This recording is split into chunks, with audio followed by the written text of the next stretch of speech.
a secret now.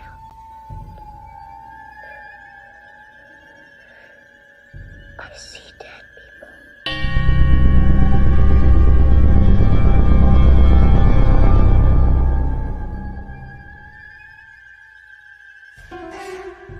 Welcome to Blondes and Booze. You are about to embark on a journey, one that often leads to more questions than answers. But fear not, your host, Krista, Aaron, and Brandy have the experience, the perseverance, and yes, even the gifts to pull back the veil and allow us to glimpse the other side. They will share not only their experiences, but will introduce you to world-renowned researchers and experiencers to help you find answers in the murky waters of what we call the paranormal. Their bonds with each other reach far beyond friendship, resulting in a pull no punches approach to the many subjects they explore. Their goal?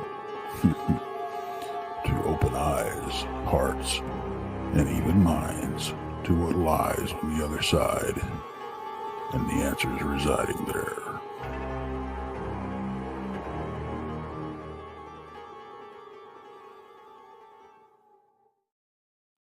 Hey everybody, welcome to Blondes and Booze. Appreciate everybody tuning in tonight on this lovely Thursday night. How are you, Brandy? I'm good. I just, I was rushing in and my daughter was playing at the 7th, 8th grade football game and the band and stuff. Let me tell you, it was almost like being at an NFL game. I mean, there was like this big old band, and I'm telling you, it was like 150 kids out there in the band, and they were playing music, and oh my gosh, it was like, holy smokes. When I was a kid in 7th and 8th grade, we'd watch the football game and it'd be like, hey, okay, halftime. All right, everybody switch. Right. It was like, oh, okay. Right. But now it's this big old NFL kind of thing. I'm like, oh, my goodness. My goodness. But other than that, I'm pretty good. I'm just tired now. I have my coffee and I'm excited about tonight's show. I am too. We thought tonight that we'd kind of keep it light and fun. We actually Greg and Robby are friends of ours, and we all hung out in Gatlinburg. We all hung out in Texas, and just had a good time. So we'll tell you the story of how this show came about here in just a little bit. But Brandon, you want to remind everybody what to watch this week? Yes, of course. On Mondays at 8 p.m. Central, it's Tex and myself on Texas Front Porch. On Tuesday at 7 p.m., it's Bob Van Buren with the Van Buren Variety. At 8 p.m. on Tuesday, it's Bigfoot Michigan Rob with Beyond BMR. On Wednesday, now, Jason McLean, he may be stopping his podcast, and I'm sad to hear it, but he's got good things going on, and he may have to take a break. So, we're wishing him the best, and but you'll see him around. You'll see him around on Donnie Cho's podcast, our podcast. You'll see it. It's awesome. Of course, at 8 p.m., it's Danielle Diva in the Diva Dimension. On Thursday at 12 p.m. Central, it's Brunch with Bigfoot Michigan Rob and his co-host Krista. Thursday evenings, of course, it's us with Blondes and Booze. On Fridays at 8 p.m. Central, if you just can't get enough, we're back on with Blondes, Booze, and the Woo. And on Saturdays at, of course, 2 p.m. Central, Tex and Danielle Diva will release their podcast of Infamous Minds. Now, it could be live, it could be recorded. We never know. It's always a surprise. But don't forget to tune in to Donnie Cho. Donnie Cho says stuff. And boy, he said something this week. I watched his show, and it's the Church of Dogmen. And I was just like, Donnie. He always makes me laugh. And so if you just need a little pick-me-up because of all the negativity going around these days, check him out. He kills me. Right. No, I agree. I actually missed this one. I've had a busy week. I've worked some evenings and all that good stuff. So I haven't been able to, watch too many shows this week, unfortunately. So Yeah, I pick them up when I get up in the morning. I get up at like 3 o'clock. And as soon as I wake up enough, I turn them on and start, getting ready for the day. So that's when I usually catch up with them and driving to work. So right. I I'm not get going you. to spend any time. I am going to go ahead and bring up Greg and Robby. Hey guys, Hi. Ladies. appreciate I'm like, you. hi. We appreciate you both hanging out with us tonight. It's like old times, right? That's right. Yep. Brandy, you want to tell everybody how this show came about? Well, it was kind of like it was brewing. We went to the Dogman conference in Texas, and it was just kind of brewing from day one when we got there. It was just like, it was the four of us, the Four Amigos. We were just, Yep. I can't honestly say how it actually came into existence. I can. But I can. We were Uh-oh. sitting at the Olive Garden. Do you remember that? Oh, yeah. Okay, so yeah, the four of us went to lunch. I get it. Yeah, I remember now. Yep. And we just started talking about it. We thought, that'd be a fun show, a good show. Yeah. And So, tonight's show, we're just going to keep it light and airy. Anybody has any questions for Robby or Greg, ask them in all caps and we will ask them. So pretty much anything goes. Just keep it on a paranormal, alien, Bigfoot, cryptid type topic. There we go. yes, anything that we normally talk about, that's That's good. the Dogman Eye Candy anything. Right here. Oh, man, I candy. That eye candy. Yeah, I actually talked to Adam Davies tonight, and I didn't know if he was doing anything. I, see if he wanted to chime in, but he's going to be flying out anyway. He couldn't watch anyway. What's that? He can't watch anyway. No. No, he can only listen. Yes. We would get if me, Greg, Brandy, and Krista, and Adam were all together, there wouldn't be anything accomplished except a bunch of laughing and a bunch of making fun of each other. That's a true story. That's a true story. We did. It is a true So story. much fun. We did. It is a true story. Yeah. And I mean, Greg will attest I to can- this. When we pulled out the parking lot that first night going to meet up at the stockyards, me and Greg were laughing so hard before we even got out of the parking lot. My sides hurt for like 30 minutes when we got there, and then one thing after another just kept. I probably laughed more that first night than I had in a month. Oh yeah, for sure. For sure. Well, I don't know. I remember Sunday night I had grown men crying. Yes, you did. That was that was quite comical. So what I had done is, I just started playing with Snapchat filters, because the big thing is we took a picture and it had a filter on it, but for some reason, Greg turned into, I have no idea, like he had super smooth skin and he had rosy. Look at him. Look at There that eye it is. candy. Look at Right Dogman Eye Look Candy at is That back. is Dogman Eye Candy. Dogman Eye Candy. And Robbie, hey, you're not out of this either. There got- you go. Yeah, there he is. Look. See, me and Chris have still got wrinkles and stuff. Look at you guys look like smooth. There's no comparison between the Dogman Eye Candy. But That here's the best That one. can't fix me. Greg was Let Hey, me show you the blush best on one. me. I mean, I really. laughed. You guys look semi-manly in those filters. However, this one cracks me up. Tell me, Adam Davies. It kind of looks like Elon Musk there.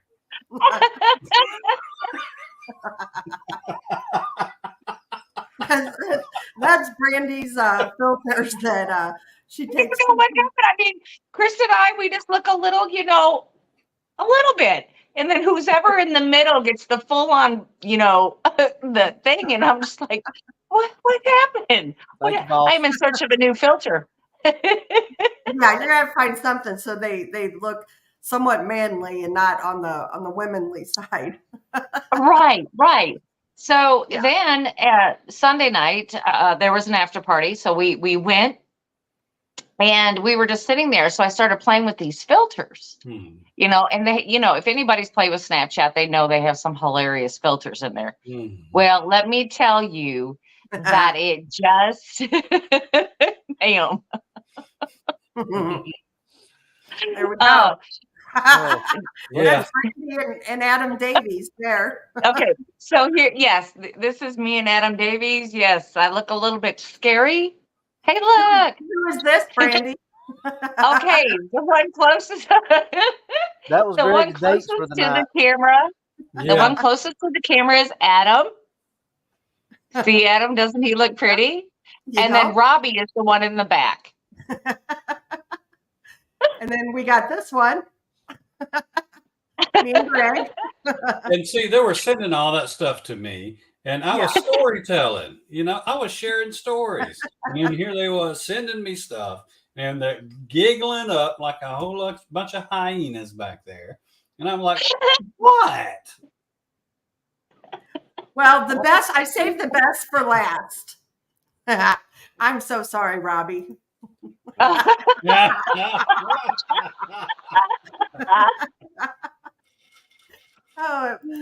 that was a fun night. That was absolutely fun. That still makes me giggle. Yeah, I know, right? So anyway, there was more. There was like Lord of the Rings, the whole Gollum thing that we were taking pictures of, and but we were laughing so hard. Whew. I mean, grown men were crying. They were. Yep. I was there.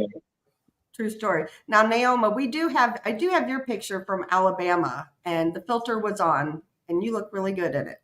Oh. Yes, you do. And Marty says that's why I never use those filters. So yeah, but you can make people cry with that. Right? Yes, you right. can. We had a good time. It was definitely a fun weekend. And this is funny. DA says to you, Robby, you've never looked better. Greg, I think we got hornswoggled. I didn't know all this stuff. I didn't know this stuff was going to come out on the show. We did. That's going to be out there in the internet somewhere now. So but it is now. People Google me there. now. That's what's going to come up. This little, frosty looking image of myself. They're going Thank you, Maggie M10. Thank you. And also thank you to Chris Nichols. He sent one earlier. Yes. Too. Thank you. Well, that's why we nickname Greg Dogman Eye Candy. So now when we're out in the field, we're just going to throw them out there and spray a little perfume on them and let it go. Dogman Eye Candy. I'm going to bring them out for sure. Pretty much. I'll bring them in. DA says to Robby, the real story is that wasn't a filter. LMAO. Like I said, we're just doing this show in fun. We had a good time there, all of us. And we'll get serious here too, because I did see there actually is a question for y'all. Let me go to it. The Radio Vault says, what's your opinion about Bigfoot and orbs? Who wants to go first? Well, obviously, I'll take that. Okay. It's kind of a loaded question, and it's sort of an open-ended question. What's my opinion about Bigfoot? Well, he's a big dude, for one. But, okay, if we're talking about something, is it a physical being? Is it a spiritual being? Or is it whatever? What is it? If that's the question, my answer is going to be, I don't know. Is it physical? Because sometimes yes, because it leaves footprints. You can hear it. Snaps trees. It gives off heat from FLIR. So at times, yes, it's physical. But there's tricks out there that we were looking at one on FLIR, and the person operating the FLIR turned it for a second and then went right back, and then it was gone. Just poof, just gone. So what happens with that? I don't know. Did I see it disappear? Not that time. So I don't know. What are orbs? Orbs. Okay, that's a different question. In our film, we actually captured an orb and something crawling between us and the orb. So the orbs that we encounter is not just something you go out with a flash camera and you flash and then you see a picture and you see all this dust reflecting back the flash. That's not what I would consider an orb. What I consider an orb is luminous phenomenon that's floating through the woods. The ones we have encountered have been long lasting for the most part. There's been some that's been fleeting, but the ones we've encountered long lasting. These are seemingly under intelligent control or intelligent themselves. So they have responded to stimuli, and lastly, they have followed us. So that also indicates some sort of intelligence. So, but what are they? I don't know. I still don't know. Mm-hmm. Robby, you're wow, Greg, I am impressed. Great answer. that was very good. I couldn't have explained it any better. Wow. Yeah. I've been at it for a minute. Since Greg impressed you, Brandy, I'll probably unimpress you with this answer because he's going to depress you, Randy. I know the four of y'all know my opinions. Most of the people in the chat know my opinions that Bigfoot is a flesh and blood creature. But that being said, and Greg and I have had this conversation. Matter of fact, on the show the other night that he was on with DA, I don't say that anything that Greg just said that I disagree with or is impossible or anything. I don't know, and it's okay to say you don't know. I've never seen an orb, but Greg has. You two have. DA has seen those, I believe. I just personally have never seen them, so I can't say one way or the other if they hang around Bigfoot, if they don't hang around Bigfoot, if they have anything to do with him or not. I don't know, because all my Bigfoot encounters have been just an animal in the woods doing what animals do. And Robby, before I had seen them, if somebody would have had said orbs are in existence, I would have said you're nuts. Is exactly what I would have said. And because I haven't encountered them. But I tell you, I know there's too many people that I trust, like you, like Brandy and Krista, like Doc, that have seen these.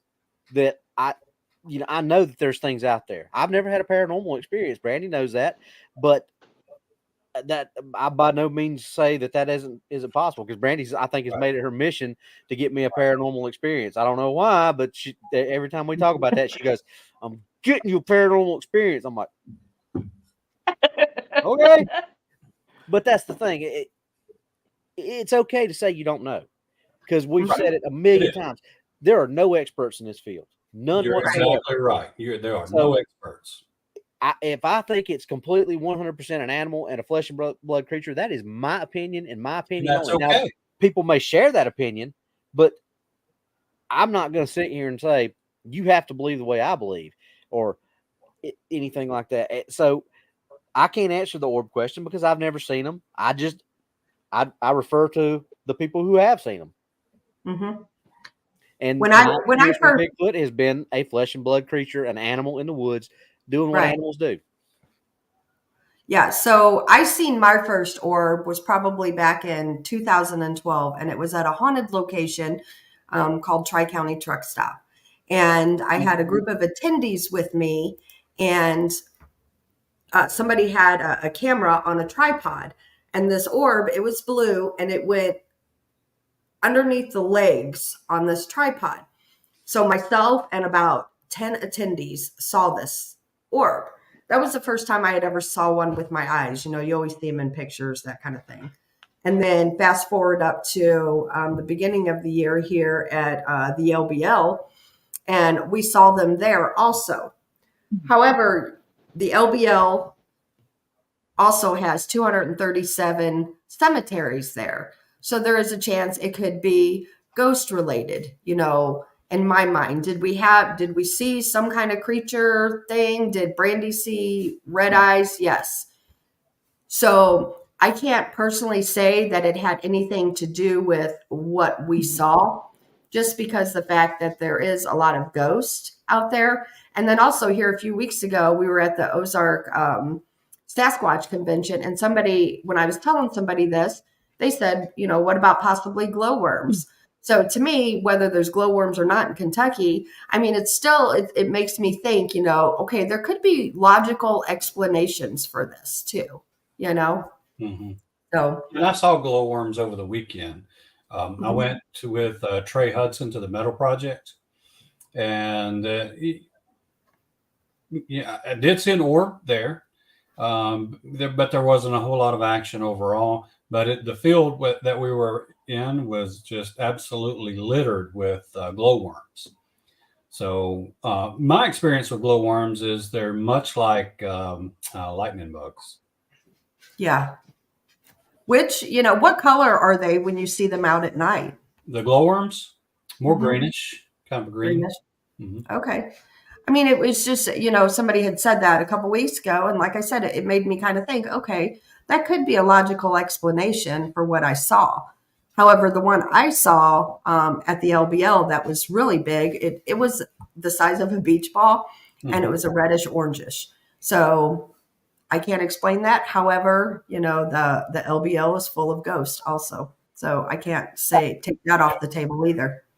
Yeah. Well, I can take that off the table, Kristen. I'm going to tell you why.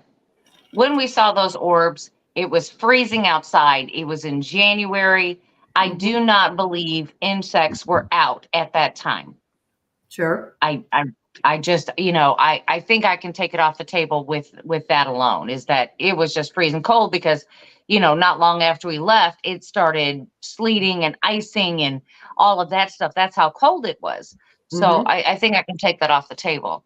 Do I believe in orbs? Absolutely. Have I seen them? Yes.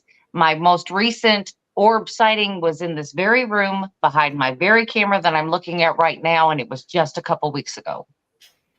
So I saw one that went through my desk. If you can see back here, it's open right here on the through here. You can stick your hand through it. Now I seen one under my desk come up through there, and I just saw the light that it was, emitting from it. So I didn't exactly see what it was, but then just about 3 minutes later, I saw one come out of the ceiling and drop to the floor. It is totally dark in this room except for the one light that I have on in the back, and it went behind that. And like I said, it had its own light source, went from the top to the bottom. So I've seen them. They are real. Now I think they're also an energy manifestation. Of what kind, that I'm not sure of. I don't know. I don't know. I've had an extremely close encounter with an orb. It was also the first time that I had actually seen a ghost. We were investigating a cabin in West Georgia, and this Indian on a horse just materialized in a field and rode all the way through the field. And when it got to the end of the field and right at the edge of the woods, it just disappeared. But on that same trip, we were seeing orbs. These weren't long-lasting ones. You would see them for a couple of seconds, and then they would disappear. Just kind of and disappear. Well, there was this one that I turned around, and it was within arm's distance of me, and it was like coming toward me, and it really startled me. And Brent and I we both turned around at the same time and saw it at the same time. But it was kind of like coming at me and disappeared. But the whole time it was like coming at me, it was translucent. You could see it, but you could see through it. But it was very well defined. It had very sharp, well defined edges. It looked just like a ball coming to him, but I couldn't see a face, or it was just like a red ball. It was just translucent, and then it just disappeared. And it only startled me because I was not expecting it, and certainly not expecting it that close. Right. And that particular time, that orb was red, but most of the other ones that I see is sort of a white with blue hue to it, and that's what I see. Mm-hmm. I wonder what, and I know nobody has the answers to this, but it just like what the different colors mean and, things like that. I don't know. But then again, how do you really know what they mean? I don't. That's what I'm saying. I Yeah, I wonder. mean, even if somebody gave you an answer, we still don't know if that's really It's just correct or not, I guess. It's Yeah. just yes. Until you sit one down and have a conversation with it, you don't know. Yeah. Right. Yeah. So for me to say, do I think Bigfoot and orbs are related? I can't say that I do because, like I said, my very first one was at a haunted location, and then the one I saw at the LBL.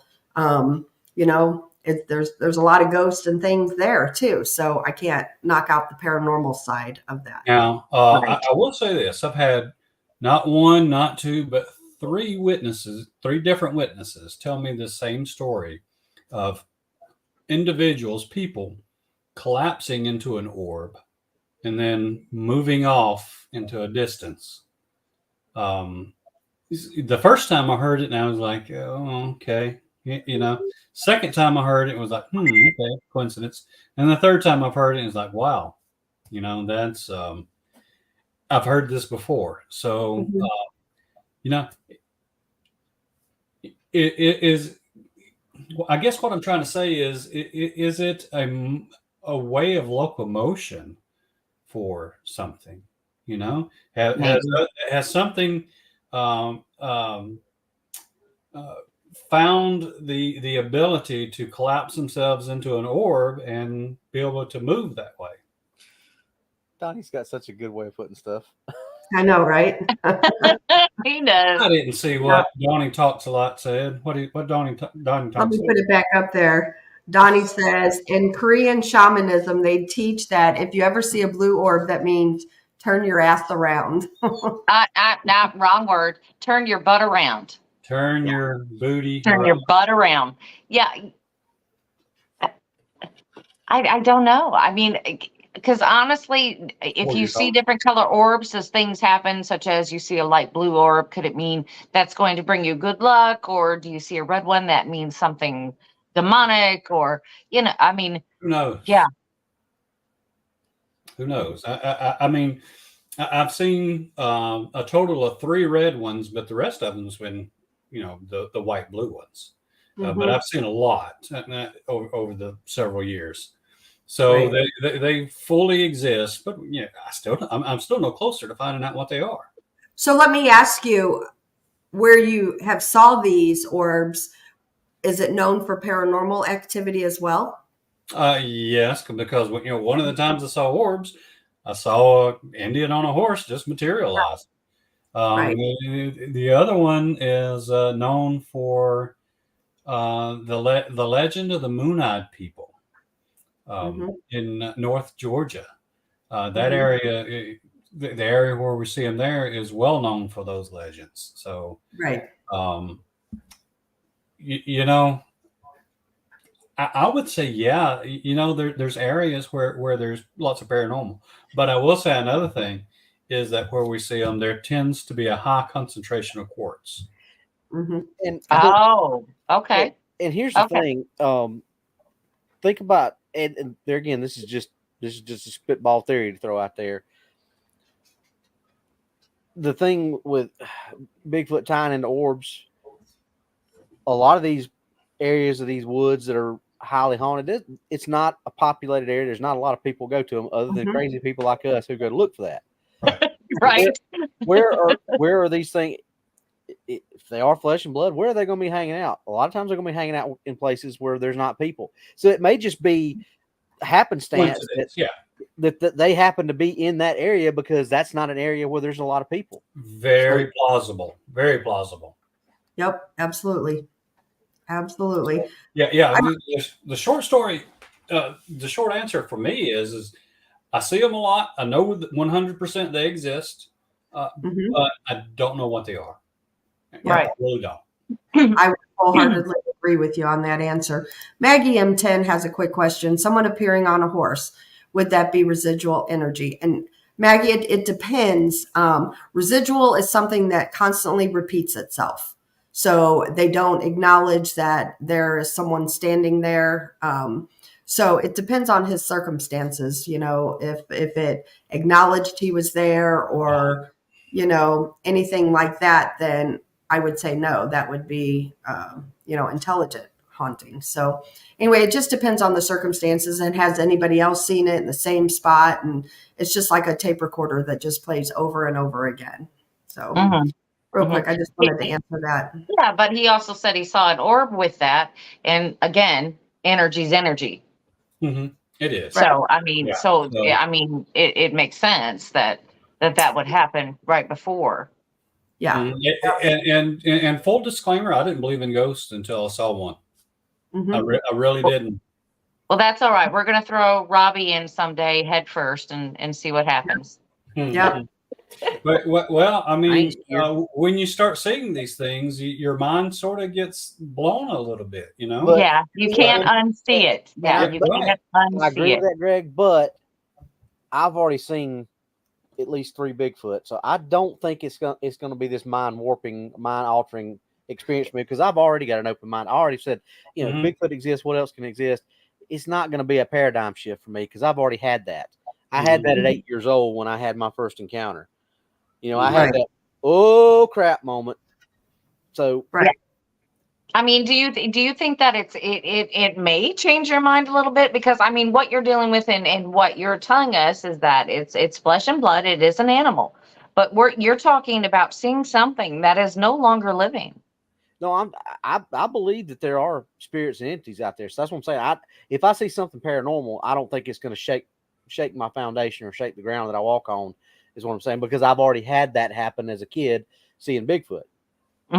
And to make me think Bigfoot is anything but a flesh and blood creature, it's going to have to go transparent and walk through a wall, and because that's what we would have to see, or I would have to see for me to say, okay, it's not a flesh and blood creature. Because, like I said, that's all I've ever seen is an animal in the woods. I've been a hunter for my whole entire life. Been in the woods my whole entire life. I know animals. I'm a trained tracker. I've gone through all this stuff, and I've seen how animals act, and every reaction or interaction I've had with these creatures, that's what it's acted like. Right. So, but like I said, I don't think that seeing a paranormal entity or seeing an orb would blow my mind. So I welcome it. I want to have that experience because I want to be able to say, yeah, I saw it, instead of just being, it's kind of like Steve's role is on our show when he's there is, he says he's kind of the agnostic. He wants to see the things, he wants to believe, but he hasn't had the experiences that Doc DA and I have. So it's kind of that same thing with the paranormal with me. I know Bigfoot exists. I'm pretty sure that the dogmen exist, and I'm pretty sure that spirits and things like that exist because, like I said before, I've had way too many people that I know and trust that have had these experiences. I just haven't had them. It's the same thing with Bigfoot. There's plenty of people who haven't had those experiences and haven't seen the things that I've seen. Well, yeah. I mean, I get you. I get you there. I just, for me, since I grew up in the paranormal world, basically with my family, it was really never a big deal, even to begin with. So it was nothing for me. So I get it. If you've had an experience with something that people say doesn't exist, and for a fact you saw it, it exists, this may not be a far stretch from you. Yeah. But I've also been out at a location where somebody's like, oh, there's no way. Ghosts don't exist. They don't exist. And guess what?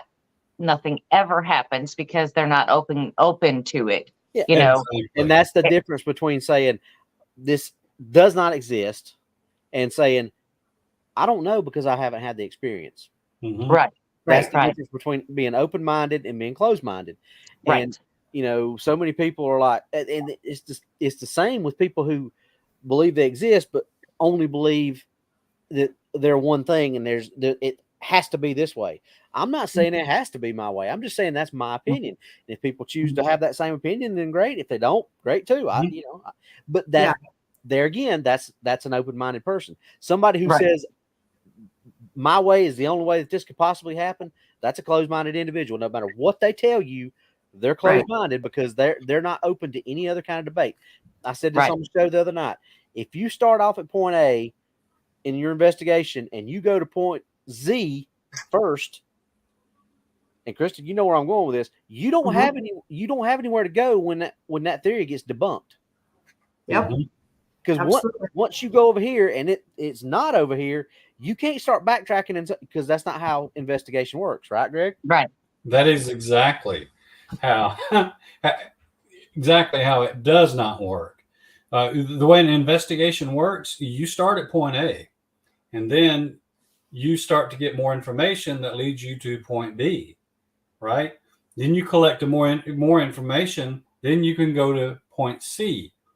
And then after you have lots of information, and lots of information that, by the way, most people wouldn't even consider, then you can get to point Z, But as far as where I am on a lot of this stuff, I'm still at D. I'm just now learning. I've been at this for years, and I'm just now learning what, where to look for some of these, how to see some of this stuff. And I'll give you an example of how to see some of this stuff. When I first started seeing them, Brent and I were out together in Georgia, and I saw these two sets of orbs sitting right in front of us. They were up about 10 and a half foot up. And there were two blue-white orbs right close together. And I looked over at Brent and I said, Brent, do you see that? He's like, what? That. Mm-hmm. I was like, what? That. And I could sit there and see them clearly, but he couldn't see them. But at the same time, I don't think he was ready or open-minded enough to be able to see them. Yeah. So little Patty says, so you're saying if you're more open-minded, you're more likely to see spirits. I would say so. I would agree with that. I think so. And this is another thing that I have encountered when starting to go out and investigate. I don't know about a lot of other investigators, but before I go out and investigate now, I tend to meditate a lot. Mm-hmm. So I'll meditate for 30, 40 minutes before I go out and sort of calm myself, get myself into the right sort of mind, and just make sure that there's no other things that's clouding my mind with stresses or anything else of the day. I meditate and clear my mind and open myself up to be able to accept whatever I might see. Mm-hmm. So since I've started doing that, that's really helped. So do you, when you go out to the woods, do you, besides the meditation, do you use crystals or anything like that for protection? I haven't been because I'm just not real familiar enough with crystals or what they do. So things that I'm not familiar with, I don't know what I'm doing. It's like when I go out into the woods, I personally don't like to whoop or bang or anything else like that because I don't you know don't have to. Yeah. I don't know what I'm saying. You know what I mean? Yeah. If I am communicating with a Bigfoot or whatever, what am I saying when I go whoop? You're saying, come get the dog man eye candy. That's it. That's it. That's what, a lot of people, for going on like ghost investigations, people, a lot of people pray beforehand. A lot of people have crystals. A lot of people do both, and so when you were talking about that, it's all about your intention, I believe, so if you go out to the woods and you've meditated and, you're right with yourself, then, I feel like you're protected. Mm-hmm. Well, there's going to be something that's coming out in the second film that we're doing that Brent saw, and it really shattered him that he won't go back to the meadow anymore. Wow. He stays away from there. Like I said, I just went back there over the weekend. I don't know if it's bravery or foolishness, but nothing scares me anymore. Mm-hmm. But what he saw terrified him and shook him to his core, and he will not go back there. And Wow. when this comes out on the second film, it's going to be extremely compelling, and it's going to be one of those moments where the viewer sees a moment that's captured that rocked somebody's world. Yeah. Gotcha. So it's somebody that's coming to terms with what they've seen. I'm really to build on your point with that, Greg. Everybody is going to have their own. I'm an athlete or was an athlete in school, so pregame ritual. Every baseball player had their or pitcher had their thing that they do. Football players have things they do. It's no different when you're going out here. Greg said he meditates and clears his mind before that. Me, I focus on gear. I'm constantly running scenarios in my head. Okay, if I go to if this situation happens and something comes at me from this angle, how am I going to handle it? What am I going to do? And I never let my mind wander off the tactical situation. The situational awareness. But that's me. That's where I'm grounded in my part of things. Greg's grounded in his meditation. Krista, you and Brandy are grounded with your crystals. That's where you take yourself ready. And it's like you said, Krista, it's all intent. I don't go out there when I go and I carry my rifle, my pistol and stuff. I'm not going out there to hunt one and kill one. Right. But I sure as heck am going to protect myself and whoever's out there with me if I have to. Absolutely. Right. So it's not my intent to go out there and cause harm to anything, but I sure as heck am going to if it comes to that.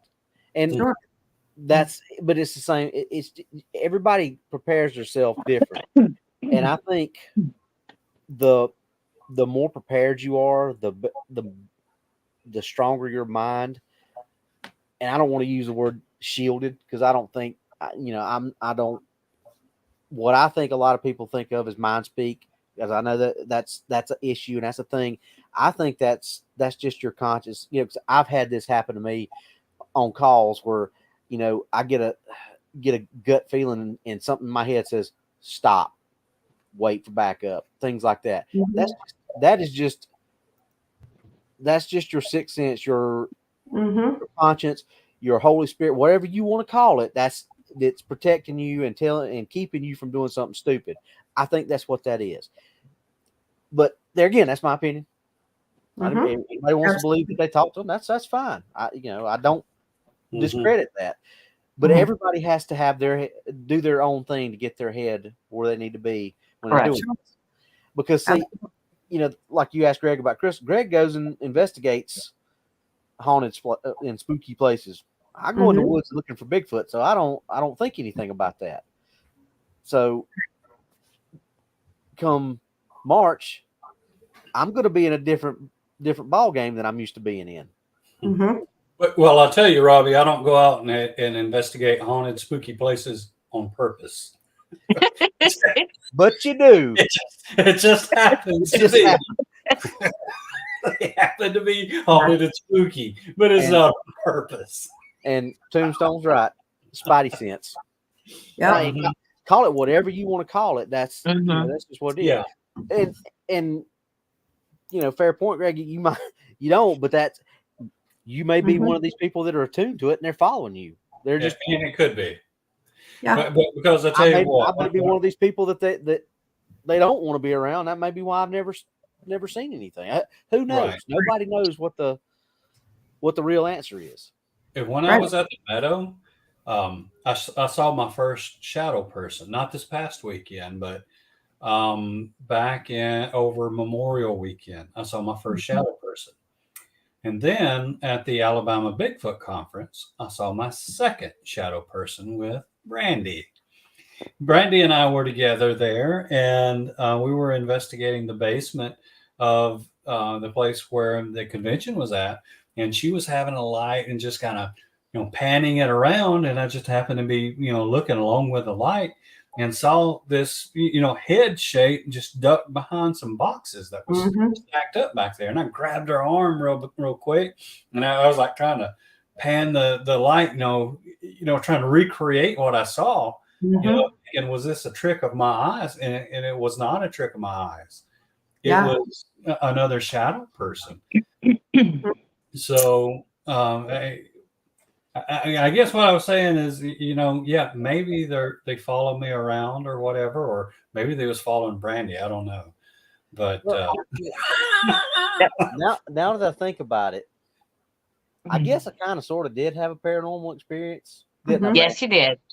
Because when we were in Gatlinburg, now to me it was just a noise, but Brandy explained it differently because she's had experience with this same thing. But what it boiled down to is Krista and Marty had went to get food for that night. That we all, Greg, you came over that night. We all and had our little cookout, or not cookout, but our little meal and all that stuff. Well, me and Brandy were sitting there, just sitting there talking, and I think I'd walked to the front door to look out because it's to see if it stopped raining or whatever. And Brandy was kind of standing behind me. I didn't realize she was standing behind me, and I heard a noise, and I thought just Brandy bumped into a table or something. So I didn't say it. And next thing I hear, did you hear that? And I'm like, yeah, I thought it was you. And she was like, it wasn't me. And when I turned around, she was nowhere near where I heard the noise because Brandy was behind me on my left side, but I heard the noise back over here, and I'm like, we had just talked. There was one of these little the stairwell that went down. There was one of these little, and Brandy called it the Harry Potter door. She said, "I wonder if Harry Potter's under there." So she goes over there, starts knocking on the door, says, "Hello, Harry, are you here?" Apparently, Harry was there. But I tell you what about disembodied voices. In our second film, we've got a phenomenal disembodied voice that's going to be in the second film. I'm not going to give too much away about it, but oh my gosh, there's so much good stuff in the second film coming out. I'm so. And you know what? After break, when we come back from break, we've got to take it in about 5 minutes. I don't feel like we have enough time to talk about it, but when we come back from break, we can talk about your current film and then the next film you have coming up. So Cool. Yeah. But okay, so let's stop you there, Greg, because I really want to hear that. I don't want you to get cut off. But let's go on with what happened after Robby and I had heard that. Chris and I decided that, hey, it's bedtime, let's go. So we both went in there, and if you watch our Blondes and Booze page, you'll see the infamous picture of she's in there playing on her phone, and I'm looking like, do you ever sleep? Anything ever happen? So anyway, so there's that picture. But her and I went in there and we're getting changed into our pajamas and everything. And then we heard another slam right there by the closet door when it was just her and I. And her and I looked at each other and we're like, okay, there it is. So at that night, Barton and Letitia Nunley were upstairs along with Jonestead Farms. Anna, they were in the other bedroom. Anna had got up the next morning and she said that somebody was walking around upstairs. They were walking in the bathroom, walking in the little hallway. She heard them walking around, but nobody was up. Yeah. Nobody was up. So, I mean, did I bring that with me? I could have, because my little friend evidently goes with me everywhere I go. So I could have brought that. Yeah. So, well, there's a Casper here too. So, where I live, there's a Casper. So, but it's never shown itself. It's just, you hear it a lot. Yeah. So, Robby, I do believe that you had a little paranormal experience. Just a little bit. But just a little bit. Said, to me, it was just a sound. That's all I perceived it as.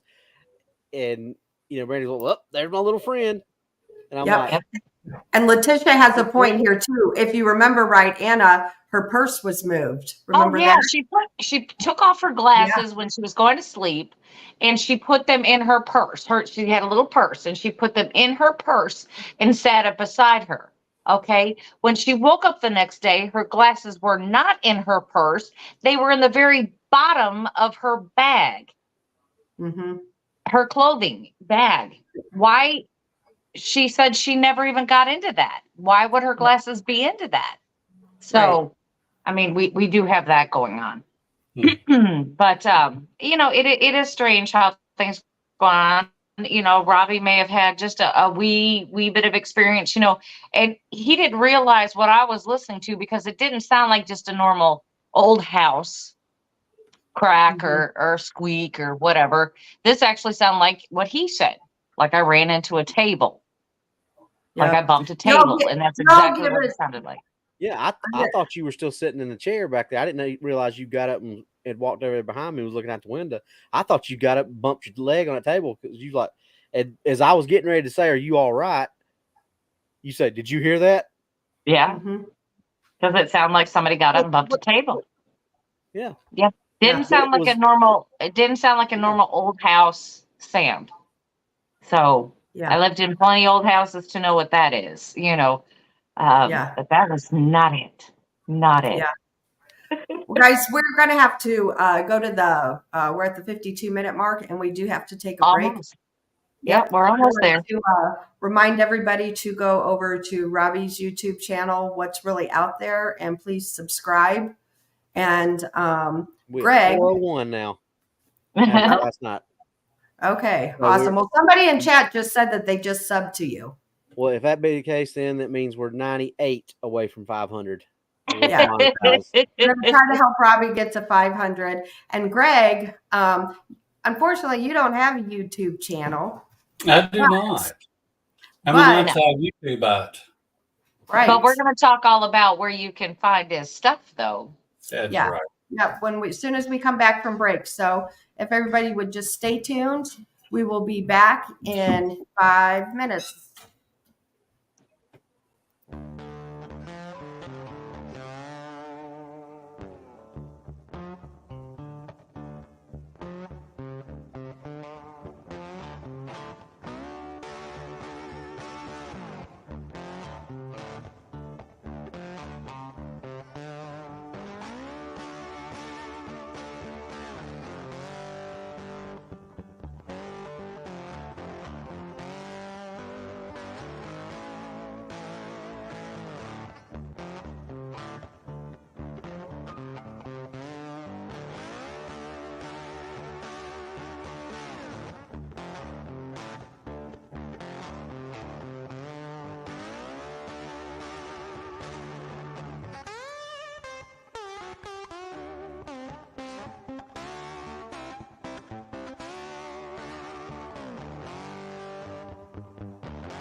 Four minutes to go, folks. 4 minutes.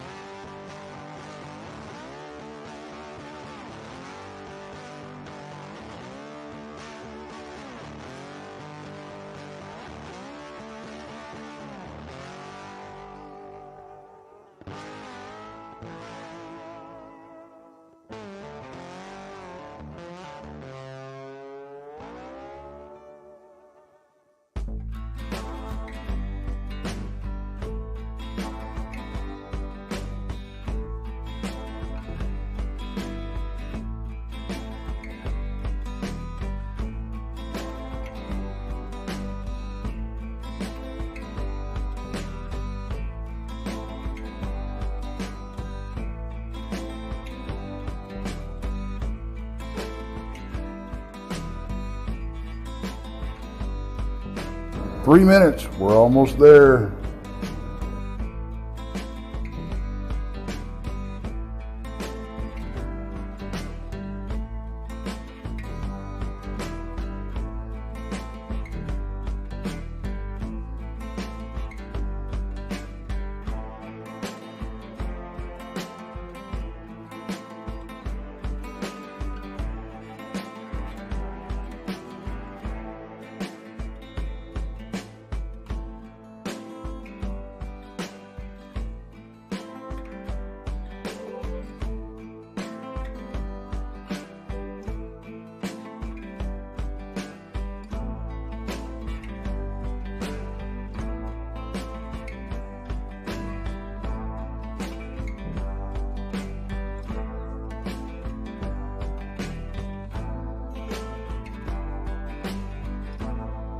2-minute warning, guys. 2-minute warning.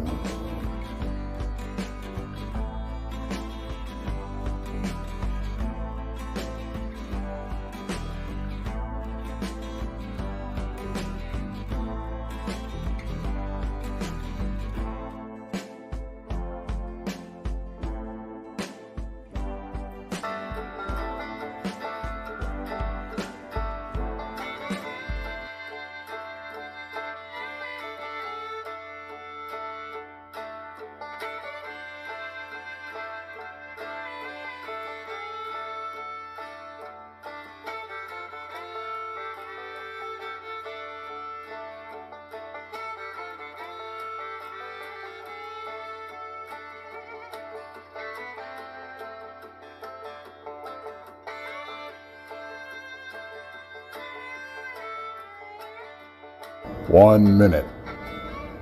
1 minute.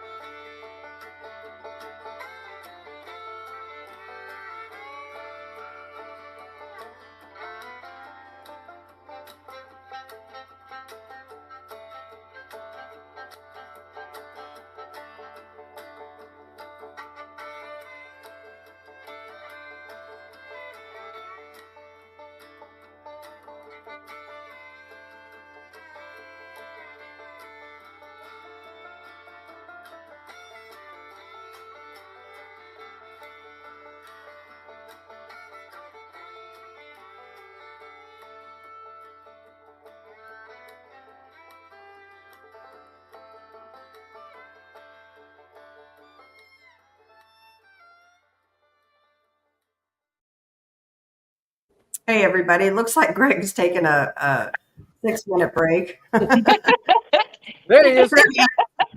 Here he comes running. I I was waiting for had the to Kramer. laugh. I had to laugh earlier because I just love the people in chat. I really enjoy your comments. They're killing me. Freaky Geek said, "If you can't hit the like button, lick it." All that. Oh, that's I funny. just died laughing. I'm like, I can't say nothing right now, but I will. Right? But welcome True back, story. Greg. It's good to see you. Yeah. Thank you. Yeah. And real quick before we move on, Donnie Cho says also tune into Donnie Cho Says Stuff on Saturday. Robby comes on his show. Yes, go watch Donnie Says a Lot. He does a good show. Yeah, And he cracks me up. we had a ball with that show. I think y'all will really like that show. It was refreshing. I told Donnie, I said, after it was over with, I said, dude, thanks. I really appreciate it. I love what we're doing right now. I love talking about cryptids. I love talking about paranormal stuff.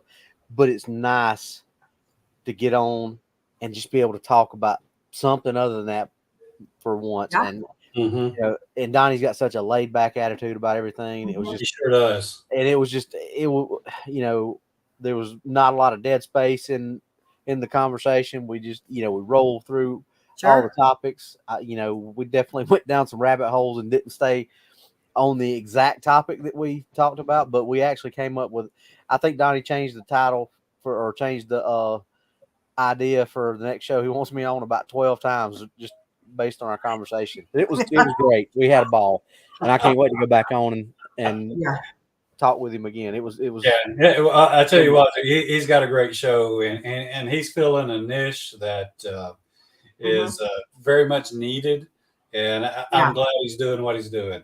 Yeah, me too. And there, we all met him there in Texas, and he's a lot of fun to hang out with. Yep. He is. Yes, he's a good guy. So you guys all go in. If you haven't subscribed to Donnie Cho Says Stuff, please do so. Please do so. And we've lost Brandy temporarily. Her internet is probably jacking her up as usual. But Greg, let's talk about your film that you just put out recently. Yes, the Legend of the Downy Booger.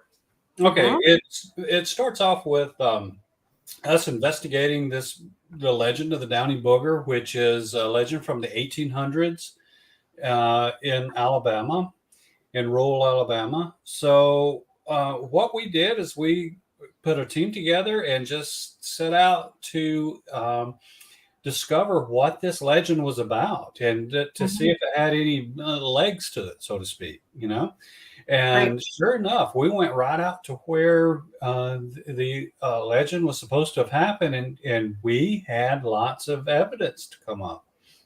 Right. We come across footprints, fingerprints, handprints that we get casts of. We got sounds and whistles and just, stuff thrown at us, just everything that you can really imagine over there. And we sort of expand our investigation to encompass the other states. So we go over into Georgia, and lo and behold, over in Georgia, we start seeing other phenomenon. That's where we run into these orbs and the ghosts and all these other things.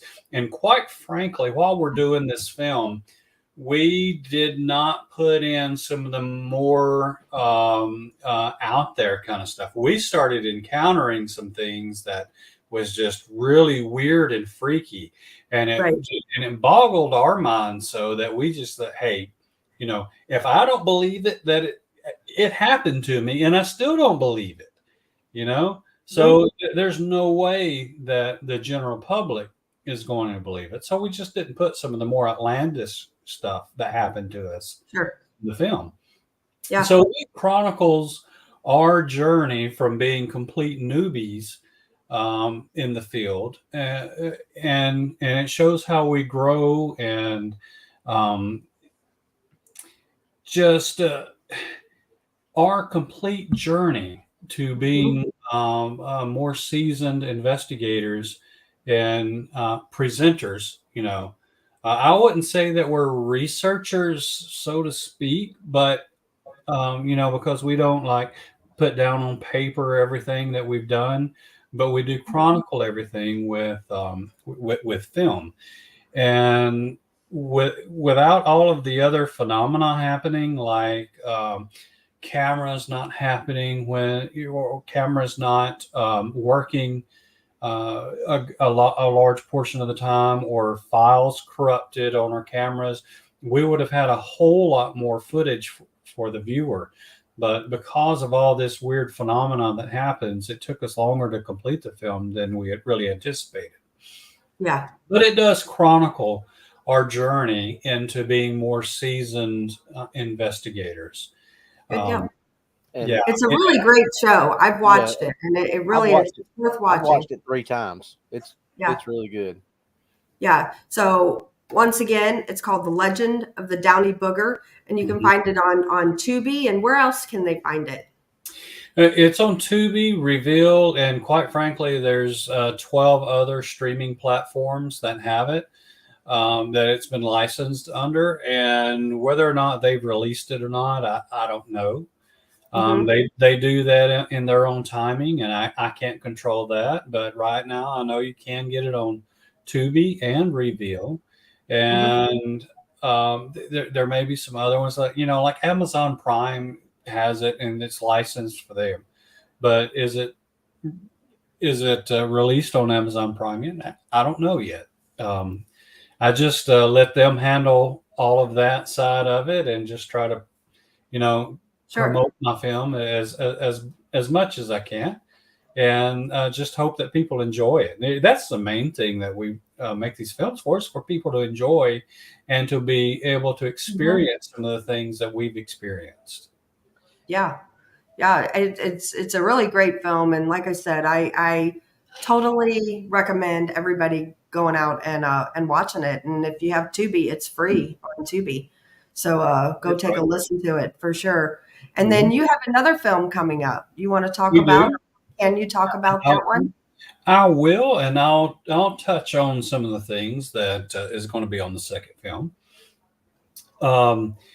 We go out with our friend, my friend Trey Hudson, to the Metal Project, and we spend some time over there. We see some really spooky stuff over there. And there's going to be I don't want to give too much away about it, but it is a really touching encounter. I say touching. depends on how you define touching. Mhm. So, and then we're gonna go on our own investigation, and we're gonna touch on our own ghost hunting a little bit. And Okay. but for the most part, and I'm so excited about this, we're going to the land between the lakes, where Mhm. Krista, Brandy, Robby, D.A. Roberts, Tex from Texas Front Porch, and Adam Davies, And host of others are going to be coming in to all converge on one spot to investigate. you the remember land. you asked me the other day if a certain other member of the ExMachina crew was going to be there. Yes. Doc, there's probably going to be a confirmed doc sighting. Oh, I didn't want to give it Good. away. That'd be great. Want to give that away, but if there's a confirmed doc sighting going to be in there, I would say there's probably a good, because he asked last Mhm. night. I sent Krista a text message last night to get the actual dates. He asked for the date so he could block it off on his calendar. Okay, That's awesome. well there it is. Awesome. We'll pencil him in and chisel it in stone. Yeah, that's gonna be great, just because and I don't want to, like, we don't want to give too much away, but we're going to do different experiments and, Yes. and things like that out there. So y'all stay tuned, because I think you guys really enjoy this, especially if it's just as good as the first one. The second one will be right there with it. I'm telling you, there's going to be better evidence in this. We've already got better evidence in this second film Mm-hmm. than we have in the first one. We've already got it. Right. Well, It's good deal. already existing. Little Patty, I don't think Doc's going to bring his snowmobile. His snowmobile's not recognizable anymore. Well, I'm glad to hear Doc's coming, because I know the rest of you in person, and it'd be great to meet him in person. mhm. For sure. Yeah. For So sure. if there's going to be a doc sighting, I'm excited. You can color me excited for sure. Yep. But we're going to follow you guys, and we're just going to kind of shadow y'all, and we're just going to let the pieces fall where they may, and we're going to let the pieces shape its own picture. Right. And I promise you, I mean, this one's already going to be good. And if the land between the lakes is as good as what I've heard, Mm-hmm. I'm super excited about it. Super excited about it. Yeah, it doesn't disappoint. Yeah. It just doesn't. And just right now it's temporarily titled "Strange Encounters in the Land Between the Lakes." Awesome. Oops. Awesome.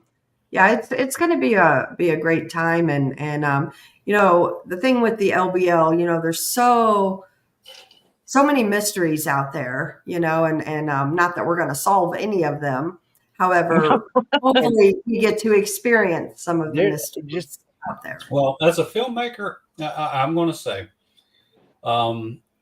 there's a crowd out there that really wants to prove the existence of Bigfoot or whatever. Mm-hmm. As a filmmaker, I can truly say that I really do not want something proven, because when something's proven, then the government gets involved. There's no mystery anymore.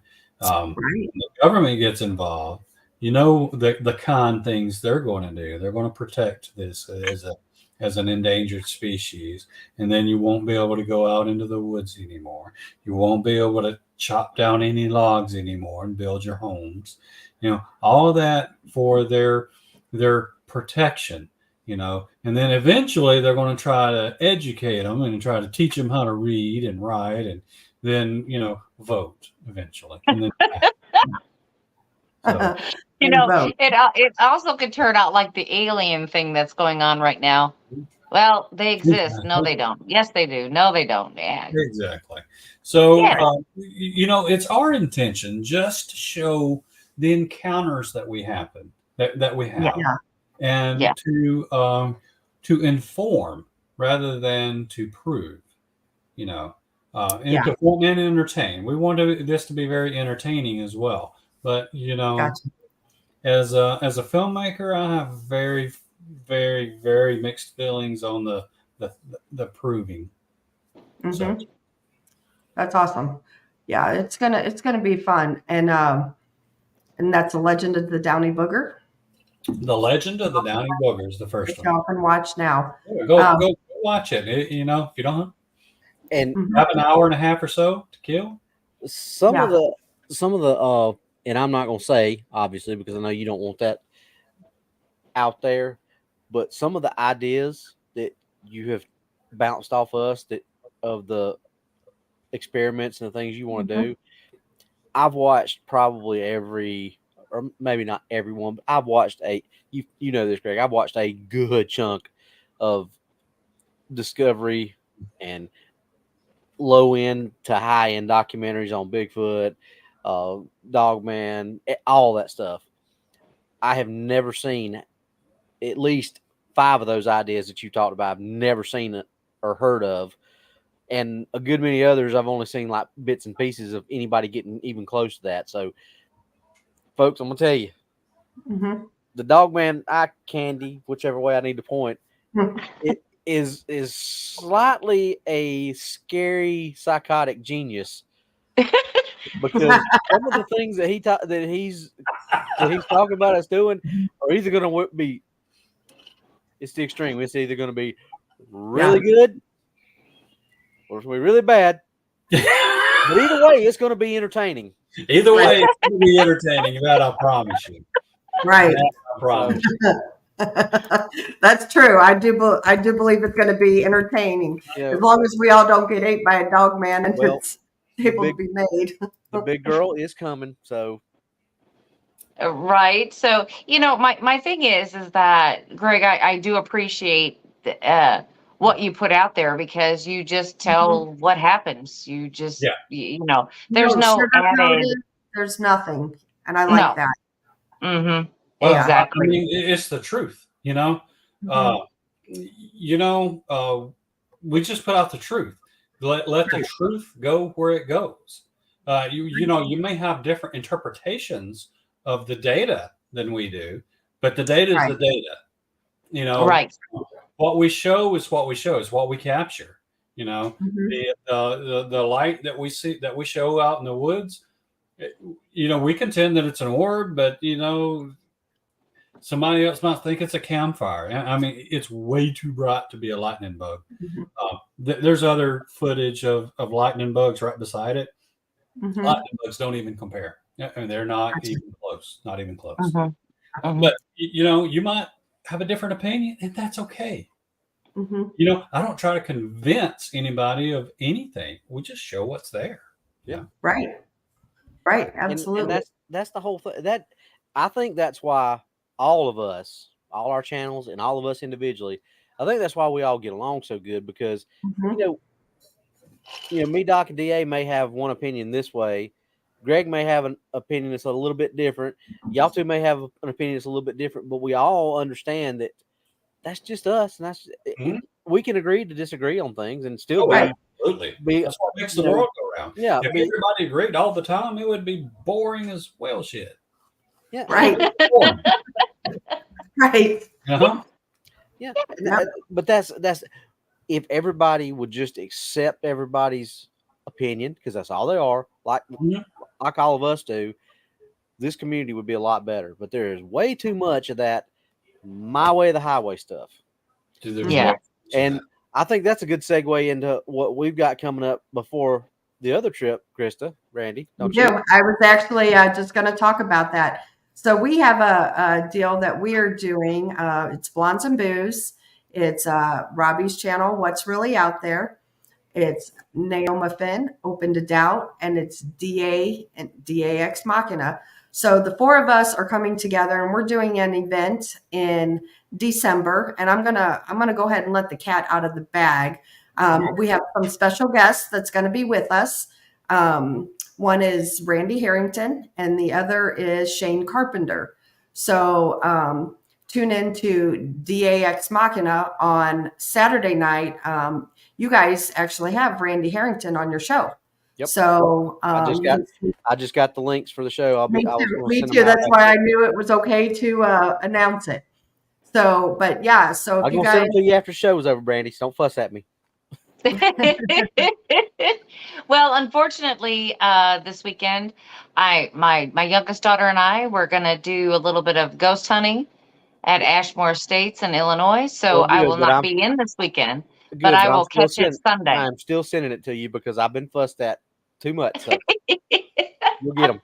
Well, it always reminds me to go back to it because, you know, half the time when your show's on Wednesday night, because Tuesday and Wednesday nights are I got to get some sleep because I'm on shows Monday, Thursday, and Friday. And then, you know, well, just lately, Chris and I have not had anything that we've had to do. But before that, it was like every weekend we were doing something. So I only have 2 nights to catch up. And so when you send me the links, then I can catch up and either watch them the next day, or if I'm home, I get to watch them. So, I mean, it does help. It does help me. As long as I don't send them to you a week in advance like I did a couple times ago. Sitting in Chili's. Are you really sending me this a week in advance? Yeah, I did. He sent me a link. I didn't way forget ahead of time. I did not forget.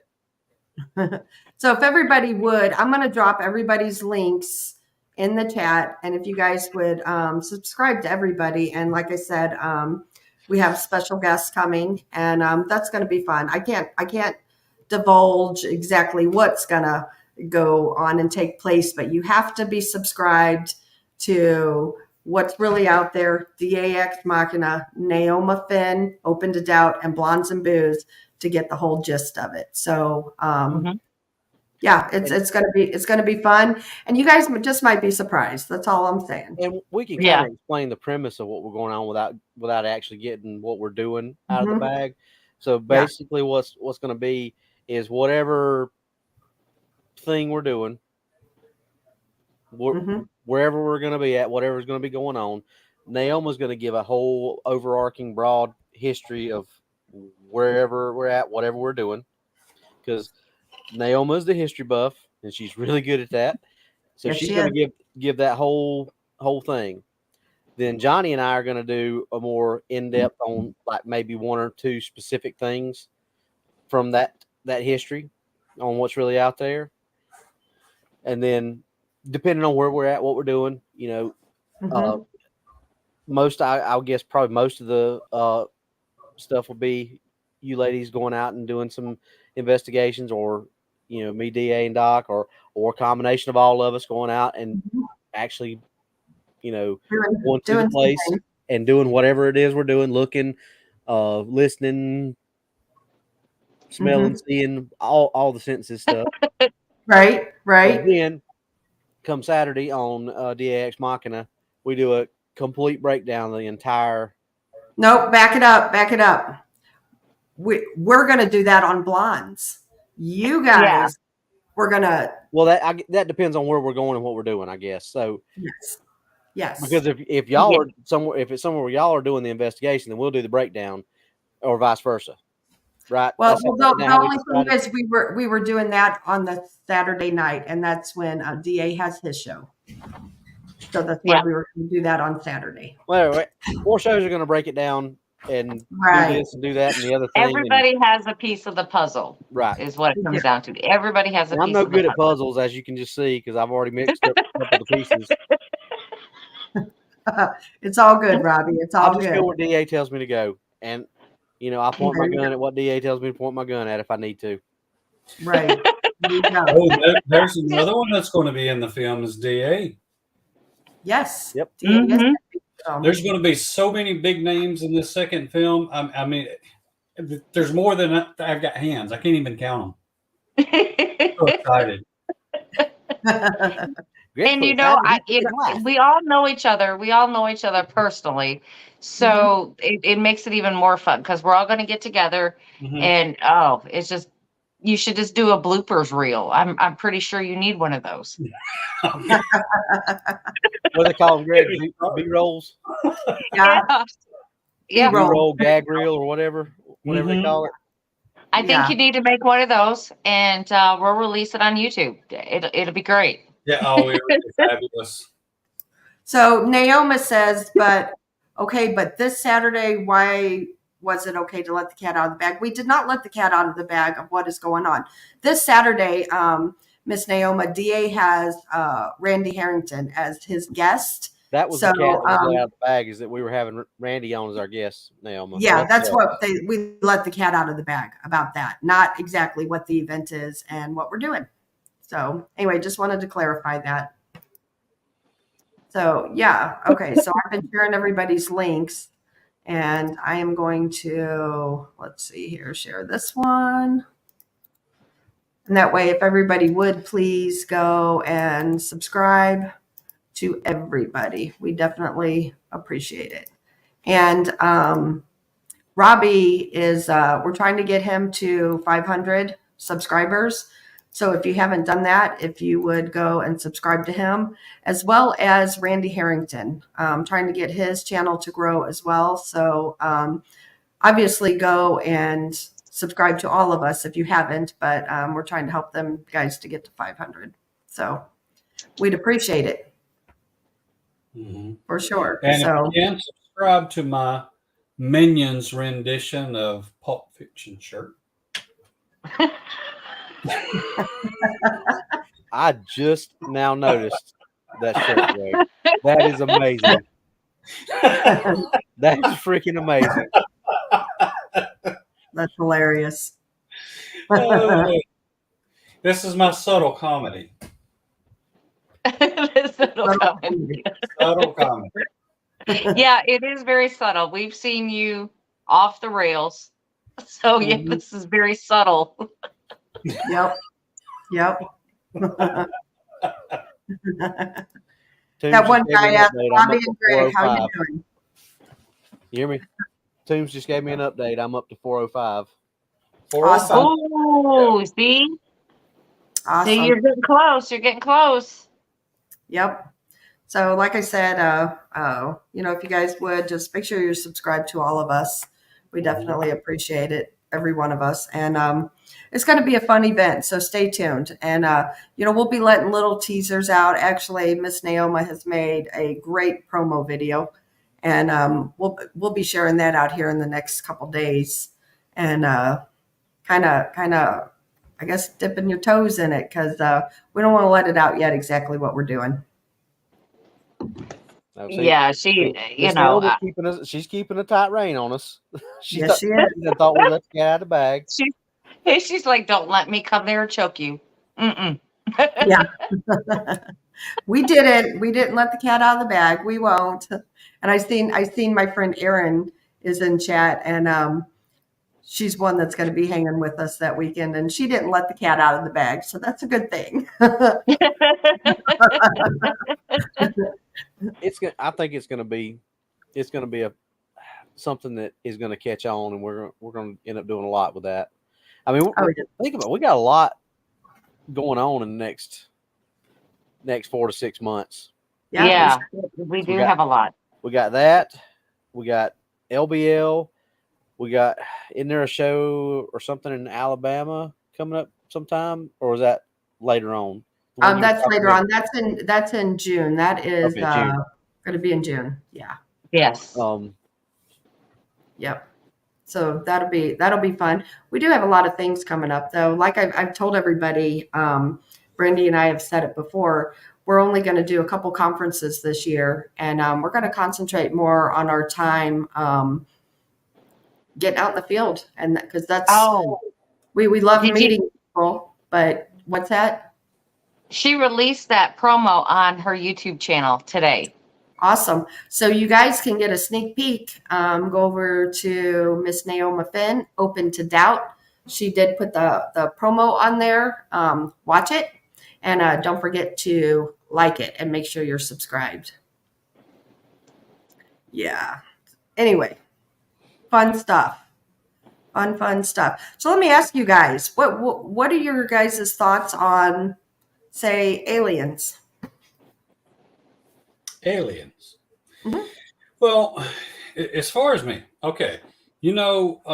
there's this category of believers and knowers. And for myself, I'm a knower.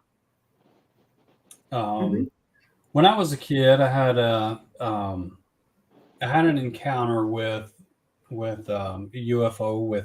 There was my two older brothers and two older cousins, and we were walking on the road down to my grandmother's, and this big giant light shined down on us. I mean, it was so bright, it even felt tangible, kind of like like when you rub a balloon over your hair and you feel the static electricity. You can feel the electricity. It kind of felt like that. Gotcha. But it was extremely bright. And the next memory I have is us being on my grandmother's porch. And, I was so small, her porch was covered. And I was so small, I was thinking that I was like, how is the light coming through the porch, because it was covered. And then the next thing I know, the light lifted up. It didn't turn off. It lifted up. You could visually see the light go, it lifted up.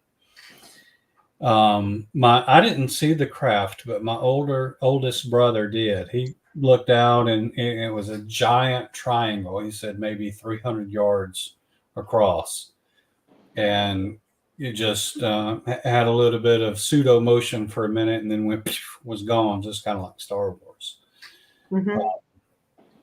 But recently, I had questioned my brothers and my cousins about the memory gap. I mean, I remember being in the middle of the road, and I remember when we got to point Z, but I don't remember how we got there, and it's several hundred yards from where we were to my grandmother's porch, and we all had the exact same memory gap. None of us knew how we got to our grandmother's porch. You would assume that we would get up and we ran there, but none of us knew that for sure how we got there. So I didn't say anything about that for a very long time, for fear of being labeled as kooky or whatever, But I don't go out actively hunting aliens because I know they exist. It's like Robby. Robby has seen Bigfoot. He's Right. different from a believer. He's a knower. Right. So, in retrospect to aliens or life beyond this, I'm not a believer. I'm a knower. I mean, I've had that close encounter, so I know. Right. So, for me, I know they exist. There's no question. Yeah. What about you, Robby? What's your take on them? I think Greg hit the nail on the head. There's believers and knowers, and I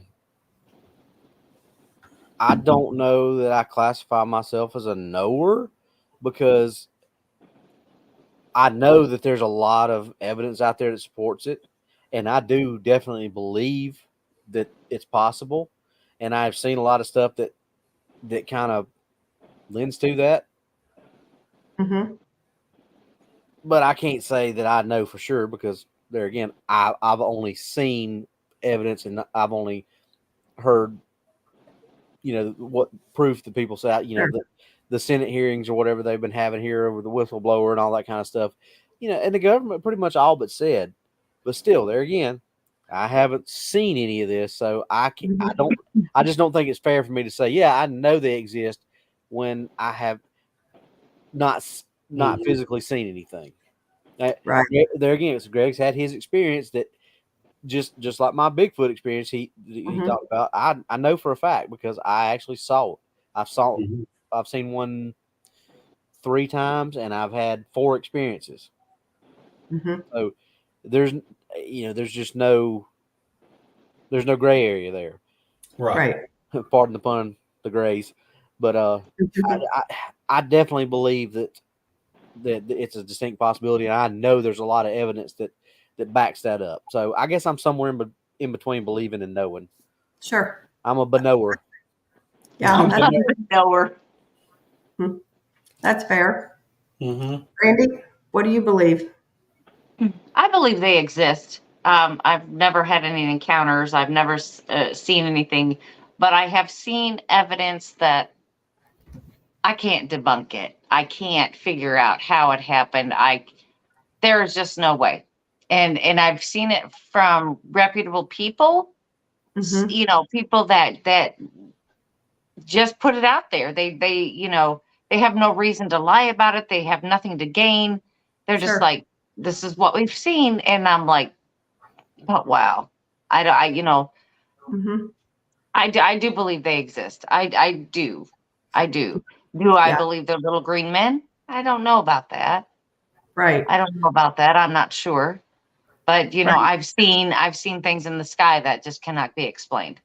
Right. So I got a question for each of you guys. What do you guys believe like cattle mutilations are? Do you believe they're extraterrestrial? What are your guys' thoughts on that? Me personally, I think it's. I don't think it's aliens doing that. I think it's our own government doing that.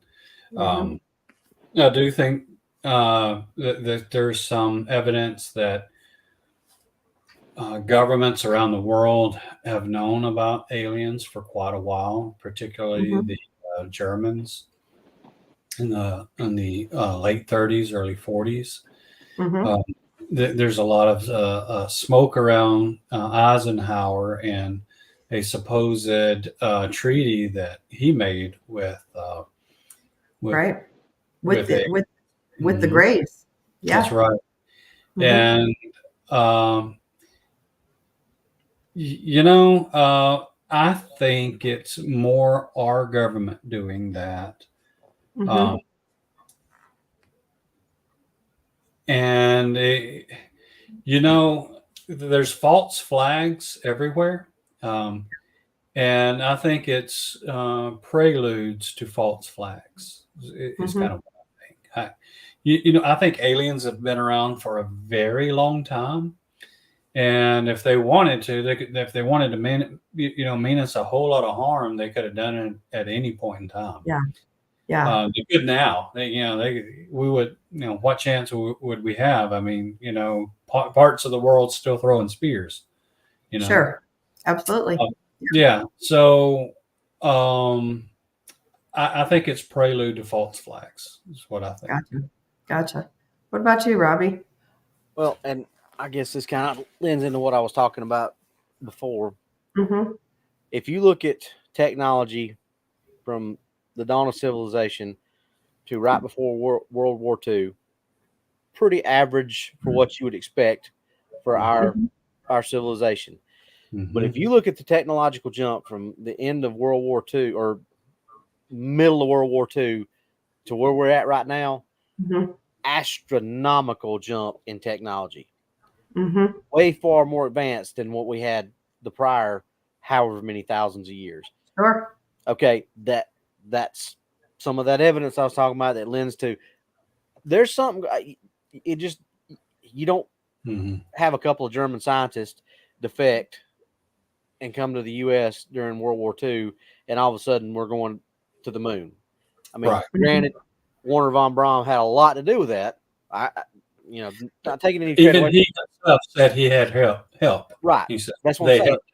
It wasn't just a couple of German scientists that defect and come over here, and all of a sudden the U.S. is winning the space race and all this. I mean, I've said it before on our show. There is more computing power right here in my hand Mm-hmm. than there was that sent the first rocket to the moon. Sure enough. Yeah. Every single day we have more computing power in our hand. How did we get that? It just think about it. All of us are around the same age. Just think about the jump, and I love to use this because this chronicles my life. Think about video games. I came from when video games did not exist to Pong to into the the Atari, into the Nintendo, into the Super Nintendo, and so on until we got games now that they do mocap on people that you can't even tell it's not an actual person that's in the game. Yeah. And that's in my lifespan of 49 years. Right. That's amazing for that technology to grow that much in that short amount of time from what it started at to what it is now. Yeah, Now, absolutely. is it possible that that's just a bunch of smart people sitting around doing smart people things? Yeah, Mhm. it's possible. Is it Yeah. more likely that we've gotten some kind of help in our technology? Probably so. Probably. Yep. So I do side with Greg that I think some of these cattle mutilations are being done by our government, but I don't think all of them are. I don't think all of them are being done by aliens though either. Because Right. if you really look at them, there are like 4 or 5 different. I mean, there's some of them that are just so perfect that thing is surgical precision. How some of that stuff is done. That's not an animal. Yeah. Right. What is that? We don't know. Could be the government, could be aliens, whatever. But then there's Mhm. some that's just is purely animalistic. Mm-hmm. And then there's some this stuff's missing. And why would the government go out to somebody's cattle farm and take body Right. parts where they could grow their own and get whatever they needed for whatever experiments there are? Right. So I think Greg's got a good point with it. It's more that soft disclosure type stuff of, don't watch what's going on over here while I'm doing this for our government. Exactly. But That's exactly. there are other things that are going on that's not involving our government. Yeah. And Real quick, I want to give a shout out to Donnie Cho. Thank you very much. We definitely appreciate that. You're the man, So, Donnie. Yeah. Donnie is the man. He says of all the races out there, Earth is being visited regularly by exactly 15 races, each with their own agenda. Want to know more? Yeah. Donnie Cho says stuff. Oh, thank Starship you. Troopers, Donnie. Right. Would you like to know more?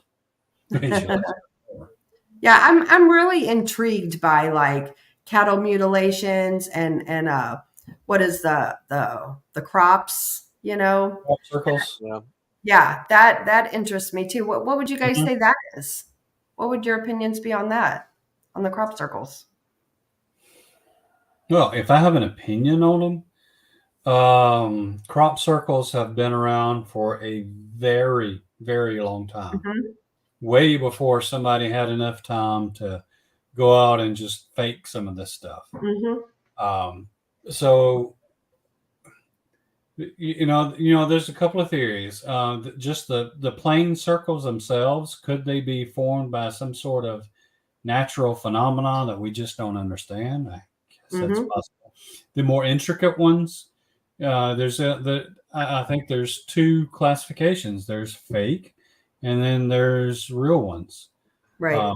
So I think each one would have to be investigated closely to see the characteristics of the foliage in the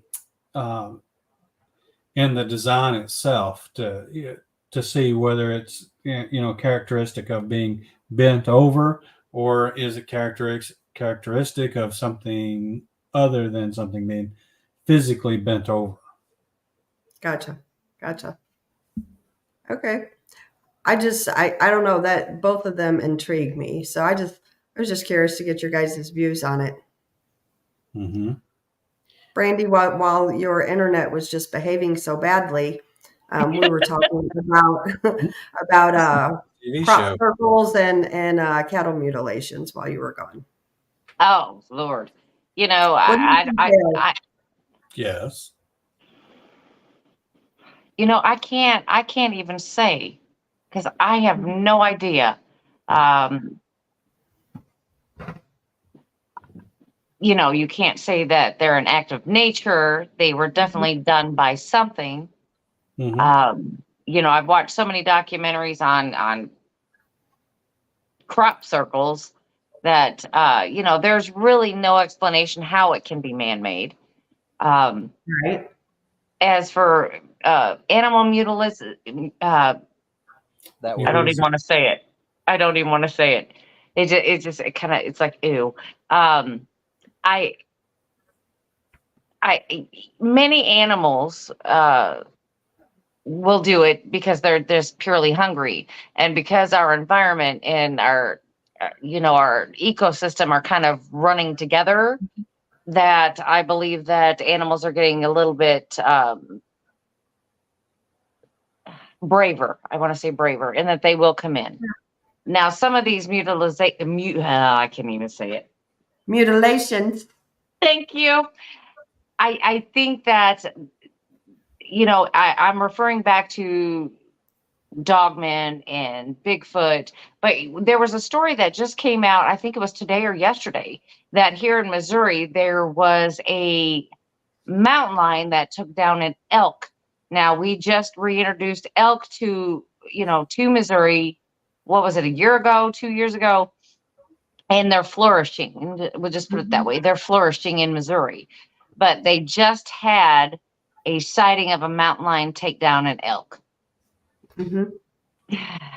That's an awfully big animal. So do I believe that they could possibly be taking down cows and things like that? Absolutely. Absolutely. Do I think, coyotes and stuff? Sure, when they're in a pack, they can do that.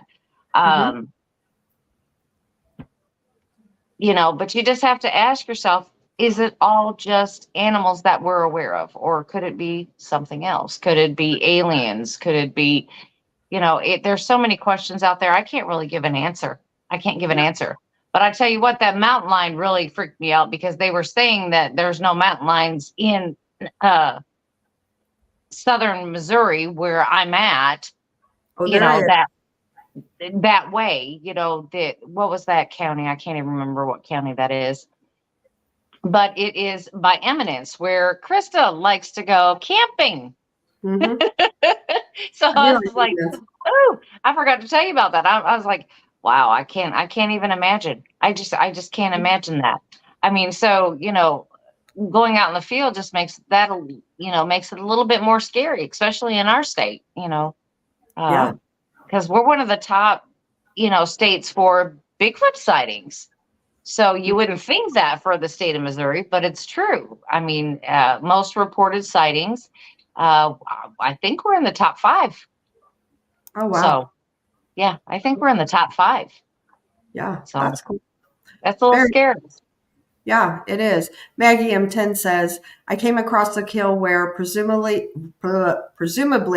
feral dogs had bitten clean through a small kangaroo tail. That shocked me. Roo tails are pure muscle and thick. That's interesting. Yeah, that would scare me too. See, Krista, I'm rubbing off on you. You can't pronounce words either. See? I know, right? Right, exactly. No, I don't know. This stuff just fascinates me, and that's something really we haven't talked about. So, I think that's cool. Robby, do you want to? You have a little side gig going on. You want to talk about that? Yeah, we can talk about that. I've had a little small custom business shop, whatever you want to call it, for a while now. It's called Lone Wolf Customs, and started out doing a lot of CNC work with wood and things like that.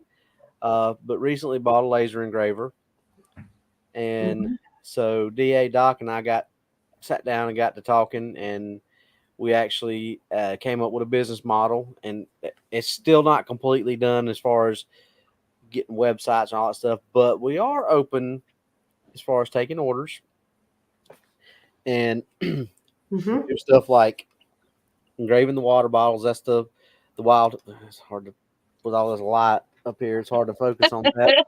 There we go. That's the wild hunt symbol, the one that's behind me, engraved on a water bottle. I can't show that one because that's got to go on the show, but I can do glass engravings. Yeah, those look fantastic. I can. You also made blondes and booze a light. Yeah, we have lights. Yeah, I have. I can do engravings on acrylic signs. I try to get Greg to sell some of those in Texas, but he didn't have his makeup on, so he couldn't sell anything that time. So. Yeah, there's something for you. If you see me and Robby in the same place, candy around. Right. If you see Robby and I in one place together, I'm going to sell you one of those things that he's made. I'm going to sell it to you. So just get your wallet out when you see us together. Okay. Yep. I actually have a video of Brandy doing just that. Yep.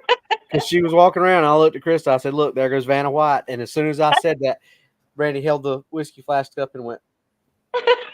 I said, see, there she is. She's Vanna White. But Yep. she sold two or three. At I least can't two, remember. maybe three. I don't Yeah. remember. Yeah. I couldn't sell the last one. You said you need to sell this last one and we're good. And I couldn't sell that last one. But but I will tell you, hey, just beware. If you see us in the same place together, I'm going to sell you something. Just get your wallet out. Just say yes. So Brandy, maybe you need a new career in sales. Maybe you'd be a heck of a car salesman or, something like that. But, Krista, if you got, I don't know if it'll let me type it in, but if you've got my email address, if you want to put it up. Yeah, let me go to my inbox. I've sent you emails before. Yeah, if anybody wants to make an order, I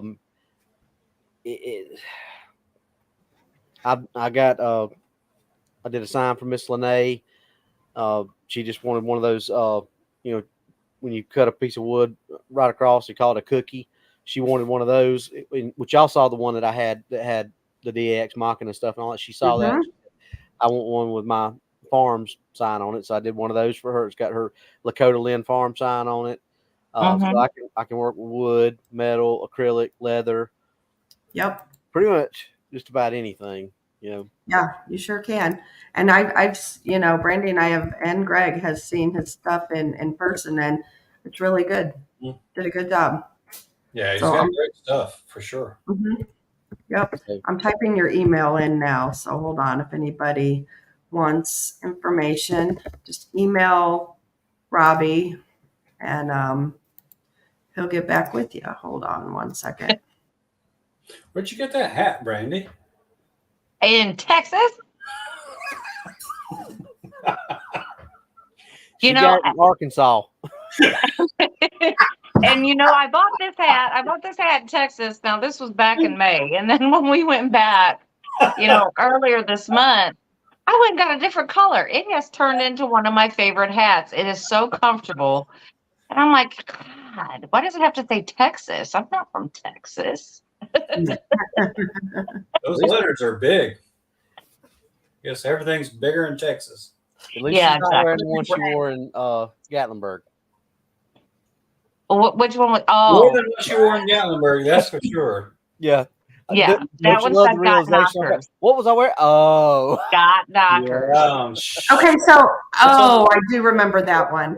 Yeah, got knockers. I still have that. It's around here somewhere. You wore that the entire day at the conference too. That was hilarious. I love that. Oh, I thought you were talking about that night.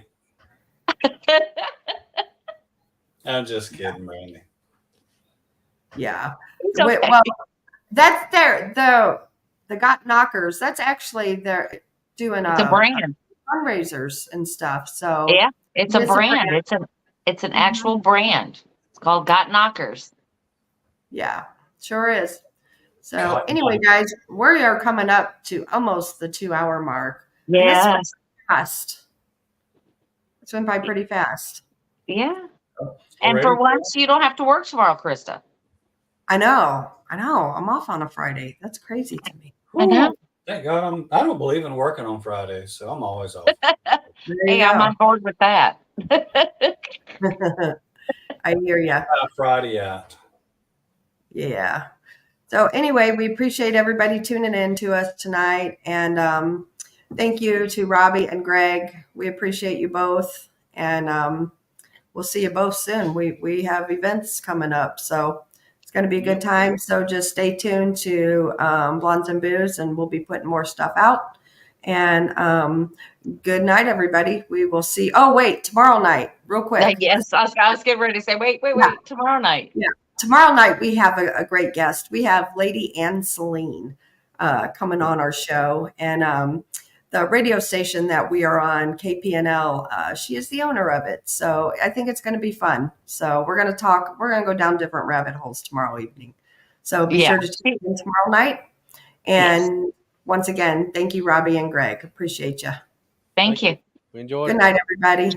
Good night, everybody.